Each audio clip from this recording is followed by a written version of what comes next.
Les robots sous-marins peuvent explorer les rivières et les océans et se regrouper pour résoudre des problèmes ensemble s'ils apprennent à coopérer. Mais comment le leur enseigner ?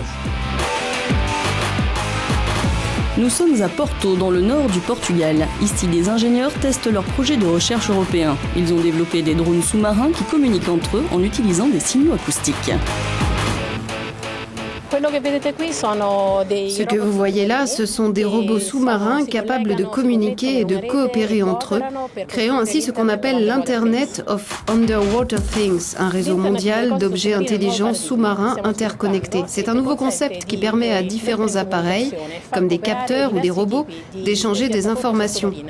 Cela ouvre une nouvelle perspective dans la surveillance des océans, des lacs et des rivières.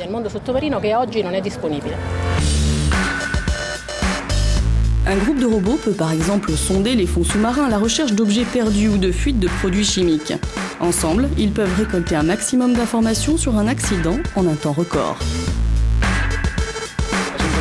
La communication acoustique est très proche du langage humain. Les robots se parlent sous l'eau en utilisant une gamme de fréquences qui va de la voix humaine à un spectre acoustique inaudible pour nous. Mais alors, que peuvent-ils voir sous l'eau ? Les sous-marins transmettent leurs données à un centre de contrôle sur Terre. Leur position exacte et certains indicateurs environnementaux comme la température ou la composition chimique de l'eau s'affichent sur les écrans. Il y a plusieurs véhicules opérant simultanément dans la zone et on peut tous les contrôler d'ici. Nous leur donnons des instructions comme aller d'un point A à un point B et nous surveillons leurs déplacements presque en temps réel. Nous utilisons une fréquence acoustique quand ils sont sous l'eau ou radio en surface. Les boîtiers étanches des sous-marins leur permettent de plonger à 100 mètres de profondeur. Selon leur mission, ils peuvent être configurés pour collecter, enregistrer et transmettre différents types de données.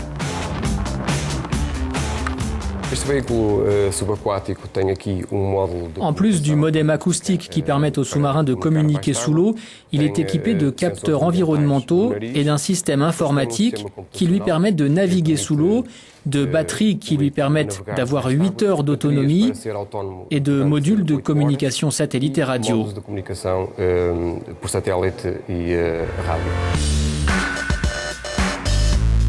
Crucial pour les opérations de recherche et de sauvetage, un sonar lui permet de détecter des objets. L'un d'eux a déjà permis de retrouver un conteneur perdu dans les eaux du port de Porto.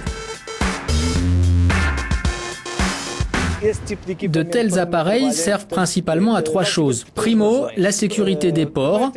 Secondo, la surveillance environnementale, ce qui est très important pour nous. Tertio, l'inspection des bateaux à quai dans le port. Des océans aux rivières, ces mini-sous-marins peuvent travailler là où il est trop risqué ou trop cher d'envoyer des plongeurs. Le monde du silence, c'est 71% de la surface de notre Terre.